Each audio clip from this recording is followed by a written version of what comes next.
Hello everyone, welcome to Wandering Art. Alexis here.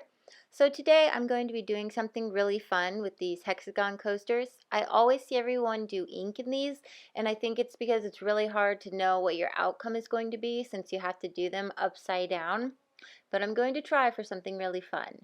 So the colors I'm going to be using are Liquitex Acrylic Ink Deep Violet, Rose Gold mica powder by the Color Cartage. That was the color in the bag. It broke open, so I just save it by putting it in the bag. I'm going to be using some satin white, some iridescent glitter, and then some gold leaf. I'm going to mix that in with some clear. I did not end up using that glitterific gold paint. I just thought I might add a little in, but then I decided not to. So to do something like this, I think you really need to know resin and you need to be aware of what different paints and inks do in resin. And I think that I pretty much know what everything is going to do in resin these days. So I'm using the acrylic ink because I think it's going to flow really nicely with everything else. So I'm putting that around the edges, and then next is the rose gold beside the ink. Now I mixed these two together before I put in the other colors because white in any form takes over everything, and I really wanted the ink to be kind of mixed in with the rose gold to get some wispy designs in there. So I'm doing that before the white. And since the design is at the bottom, you need to make sure when you are kind of making designs that you're going all the way to the mold. You don't want to just mix the top of the resin because that's just the back of the coaster. So after I do the rose gold, I'm going to put the satin white. And I was actually a little bit worried because I don't use satin white in my resin art, so I was worried it was going to sink to the bottom. It didn't. It worked beautiful. I think it kind of acted like a acrylic paint. And then after I did the satin white, that's when I put the gold leaf into the clear, and I put that directly in the middle and just kind of did my little swirl patterns. And you'll notice that I went back and I added some colors like at the end afterwards. I was trying to fill up these coaster molds. Now you could just kind of let them sit, and if they're not filled, then you could just do a little clear layer at the bottom, and it won't look clear like when they come out. It won't look weird.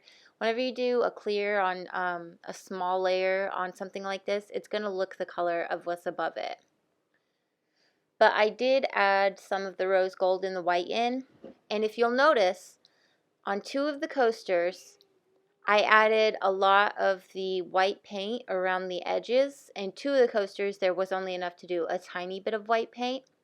Now when I unmold them, you can tell the difference because the two coasters that I put a lot of the white around the edge at the end, you can see that it kind of sank down into the sides.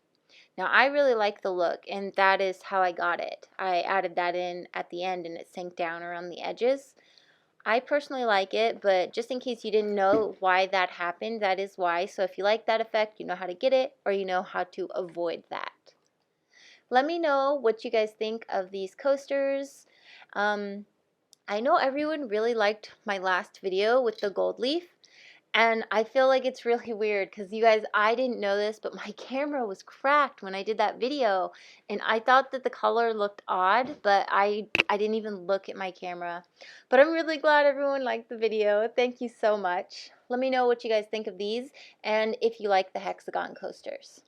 I like them because they have the lip, and I think that they're a little bit sturdier, but they do take up more resin, so I think you might have to charge more.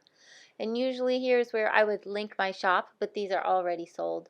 But I always have my shop in the description if you ever want to check out what I have available.